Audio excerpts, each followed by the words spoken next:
What's good, y'all? Welcome back. Happy Friday. Freestyle Friday. F1 Fridays. So you guys already know what time it is. We're back with another pit stop video. This time, the evolution. So last time we kind of learned about, how much drivers make. I say drivers, how much each F1 pit crew member makes from the tire guys, your front jack guys, and all of that. So and the lollipop man, the lollipop guy. So very very fun, very very interesting. But I did say spectacular evolution of F1 pit stops. Now listen, big race this weekend. We are in Singapore, and I did see after Singapore we have like a month break.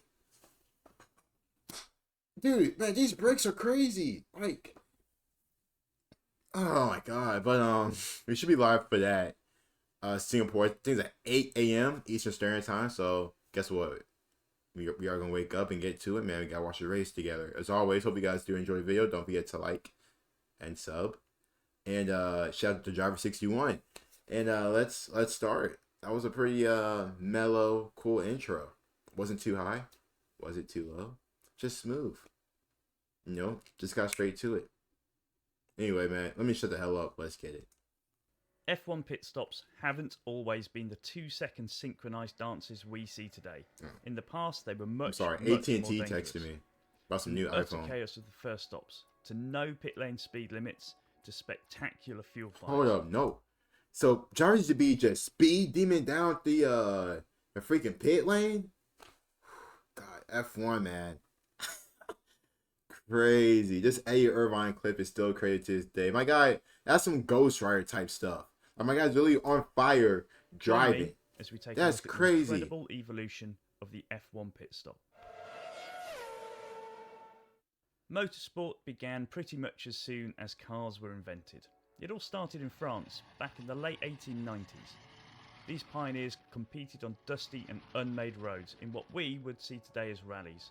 But the first Grand Prix races took place a few years later close to Le Mans, around a 65-mile long closed road track. Drinking The beer. two-man car crew did everything: the driving, navigating and repairs. They would have scheduled stops for fuel, but other than that, the only time they would stop would be if they had a mechanical issue or a puncture, which, due to the terrible road surface, was pretty common. And it was here that the importance of pit stops was demonstrated from the very first race. A Renault running on Michelin tyres won the race. It was attributed in no small way to Michelin, who had developed a removable rim which allowed the crew to simply swap the rim and tyre together instead of levering the inner tube out of the tyre. Look how loose that tire looks, as though. you would on a push bike. Like, it's cool, they got like a pit crew, I guess, back then, but still, it out, man. Like, how often are they practicing it? Like, are they just, I mean, obviously, if they know how to take out the tire, they know how to put it back on. So that does make sense. But still, though, man, just imagine the punctures every race potentially. Got them fat old rocks on the ground, mini rocks. Probably got some pointy stuff Bike today. It saved a lot of time. In the 1920s and 30s, the format of races changed and the race cars became more reliable. This meant that a ride-along mechanic was no longer needed. Also, the cars were more streamlined and built for out-and-out They speeds. moving, There though. was no space for a passenger seat anyway. Races were now run over a number of laps on closed roads, which meant they were able to service the cars at a fixed point, most commonly on the start-finish straight. The surfaces of the circuits were better, but punctures still meant that sometimes they had to swap wheels. Now, at the time, wheels were held in place by a single wing nut. The quickest way to loosen and tighten this Bro, he said what? wheels were held in place by a single wing nut. The quickest way to loosen and tighten this was with a large hammer. The races were long and the drivers were not finely honed athletes as they are today. Refreshments often consisted of chilled champagne, which some drivers favoured to keep them sharp. Into the late Champagne. 1930s and the years of the big auto unions They and drink water Mercedes back then, factory huh? efforts, Look at the bins. and the cars were purpose-built racing machines at the very tip of engineering know-how. But the pit stops still left a lot to be desired. With the term health and safety having not been invented yet, they would pour gallons of fuel from open containers into poorly fitting funnels. God, Despite look at drivers that. not wearing belts, they didn't consider it worth Jeez. getting out for this operation, instead favouring a towel over the shoulders to catch any of the spills. Tyres should have been able to last the full length of the race, but as the surfaces were still pretty poor, they sometimes tore themselves to shreds. Now, we take them for granted, but during this period, pit lanes were not a thing. There was no wall separating the track from where the cars would stop. Instead, they would simply pull over on the start-finish straight next to their garage, and the mechanics would get to work. All of this while the race continued and cars screamed past literally a metre behind them. It wasn't until the 1950s that pit lanes started to be introduced on some tracks. It now seems crazy that there was no separation between the cars and the pits, but then again, pouring neat methanol from a milk churn seemed like a great idea That's at the time look how too. much like It wasn't until 1957. like my thing is like just look how much fuel is just coming out. Like it looks so loose, so like not even like appropriate. Like doesn't even look good. Like I know that's that was what they had to do back then, and they thought that was the best effort. But looking at it now, like driver's in the car, the next thing you know, he's got all his fuel and oil just pouring over him. Yeah, he has a towel, but still, one bad incident and you're. That one race would hint at what the future of pit stops could hold. From simply being about essential service and repair to being used as a tactical advantage. By now, Grand Prix cars were finely honed racing machines.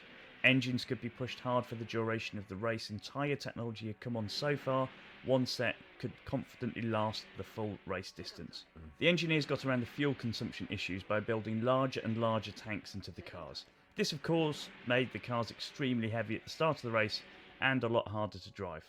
Then, at the German GP in 1957, Fangio decided to start his Ferrari on the softer compound of tyre and with his tanks half full, knowing he would have to make a pit stop to change tyres and refuel. Smart. His plan worked brilliantly, stretching out a 30-second lead around the tortuous turns of the Nordschleife at the halfway mark. He got The pit out. stop, however, was a complete disaster, with one of the mechanics dropping a wheel nut under the car and costing over 30 seconds. Fangio then produced one of his most famous drives, coming back from 40 seconds down to win.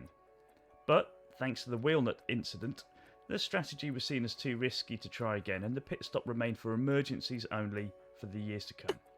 Into the 1960s, cars were designed to run the full race distance and finish on the tyres they started with. At the time, there was no such thing as a slick tyre. Rubber compounds available were just not up to the demands required. Yeah. So teams ran the same groove tyre in the wet or the dry. Jeez. It was only at the end of the 1960s when slick tyres were started to become common. Clearly, that meant that a wet tyre had to be used when it rained, but it was only when the conditions changed that they needed to swap tyres. At this point, a stop could still take over a minute to complete. The 70s were an iconic time in F1, with radical 60s. designs and speeds increasing dramatically. But in reality, the teams are still pretty small, with maybe 10 people running 2 Formula 1 cars, which is unimaginable when compared to today's teams of hundreds. So, when it rained and they had to change from slicks to wets, there weren't many hands on deck to get the job done efficiently. With a fairly clean stop costing around 40 seconds, the pits were still very much a thing to be avoided at all costs. The biggest development of this era was the introduction of the wheel gun, replacing Yeah, it's crazy how like they didn't really value like pit stops back then at all. You see by decade. Like obviously, this decade right here is a tad bit better, the 70s. Because that's when, like I said, the wheel gun came into effect, and that cut out a lot of time, I'm assuming. But like they kind of dude, F1 was crazy, man. Now I really think about it. Dude, it's crazy. They use one type of tire. They didn't matter if it was raining, sleet, snow, dry. We're using this tire. And antiquated they didn't want to use that at hand-operated all. wrench. Like, they didn't want to use The no wheel pit gun stops. is a pneumatic tool that can whip a wheel nut off in less than a second, but if not used correctly, can break a wrist. Ooh. However, pit stops were still not well organised, and in the crowded pit lane, chaos often reigned, with a number of enthusiastic team members all waving frantically to guide their driver into the box. The box, by the way, is the term used internationally to describe the area where the car parks outside the front of the pit garage. But in 1982, the legendary car designer Gordon Murray drew upon inspiration from Fangio, realising that although there was no one currently refuelling mid-race, it still was legal to do so. From the British GP onwards, he gambled to start the Brabham BT50s of Nelson Piquet and Riccardo Patrese with low tanks, then refuel and change tyres halfway through the race. They had to develop new fuel rigs as the existing gravity-fed rigs used in sports cars just weren't fast enough for what they wanted. So Shout out they Gordon Murray. pressurised the system, forcing the exotic fuel mix into the car. Most of their mechanics did have fireproof overalls on, with balaclavas, but some only wore them to cover their hair. Innovatively, and slightly conversely to the lightweight theory of car design, it was probably the first and only Formula One car to feature integrated air jacks. Thanks to a few incidents, it took until the Austrian GP for the cars to get to the halfway point in a race and the pit stop. Piss. But it worked. Nelson Piquet led from the race start, pitted to take on fuel and tyres, which took just over 25 seconds to complete, and then exited the pits in the lead again, only to be taken out of the race by a backmarker a few laps later. And plus, you But also tell the game times has it's getting shorter and shorter And as most well. of the other teams designed cars for the following season with refueling systems in place. This new addition to the pit stops was somewhat unregulated, and teams were pretty much free to do as they wanted. Shout out Murray. But when you're trying to force as much highly volatile fuel into a red-hot racing car as quickly as possible, it's not surprising it didn't always go to plan. And so the practice of refueling was banned at the end of the season. However, it was this era that would demonstrate the key role pit stops would play in the outcome of races. There were multiple tyre manufacturers in F1 at the time. Michelin, Goodyear and Pirelli were all fighting it out for supremacy, creating a tyre war. Each manufacturer battled hard to give their chosen teams the best tyre possible, trying to perfect the balance between grip and endurance. The pit stop became critical when tyre compounds became soft. A soft tyre produces a quick lap time, but they could not last the whole race. That's right. So, strategy became a key feature of Grand Prix racing. That's right. Some teams would gamble on pushing as fast as possible, knowing they would need a lightning quick pit stop to change the rubber and get back out on track to push hard again. That's my only concern regarding like quake tires, and like my main thing with them is that, you know, obviously, you know, like smaller tires, you know, like they don't last as long, or they do last longer. He just said it. But like, you know, if you're going through tires fast, you know, you're betting on every single time for your picker to be ready and set to go. Obviously now they do like a really good job of it. Like a really, really good job. Like 2 seconds. 1.8 to 2.5 seconds. They're in and out. But we have also seen times in which like pit crews, you know, they kind of, you know, crap the bed at times. You know, it messes up, you know, people's races and stuff like that. So like back then, like I knew like, yeah, you know, they were starting to, you know, change strategy, stuff like that. But still, like you see, like it's not like, you know, it's not like how it is now, but like, but back then, you know, it's pretty impressive. You know, they were moving. You know, they were trying to get going. Others would try and run the whole race on one set, Yeah, that's turning sick. slower lap times, but hoping they would save time by not stopping. Yeah, that's crazy. Probably the You can't really most do that now, memorable though. demonstration Jesus. of this was in 1986. At the Australian GP on the streets of Adelaide, Nigel Mansell just needed to finish third to claim his first world Yeah, championship. it's tire popped. The out. Williams team Tire planned to run popped. both cars to the end of the race on one set of rubber. But tyre degradation on the road course was much worse than anticipated. And with 19 laps to go, a spectacular blowout on the back straight damaged the car and put him out of the race and crushed his title hopes. It took another 7 years for Mansell to win the world title. Damn. By now, teams were more professional and pit stops were an area that they knew was as important as car setup. When you consider a team will invest huge resources designing a car to find tenths of seconds over a lap, a good or bad stop could gain or lose you so much more. During the late 80s and early 90s, as far as technical elements of the pit stop go, nothing much changed. Times were honed down to around 5 seconds for a good clean that's stop good. of all 4 tyres, so it became much less likely for a team to try not to stop at all. One of the most startling things to look back on was the fact that there were absolutely no speed limits in the pit lane. Yeah.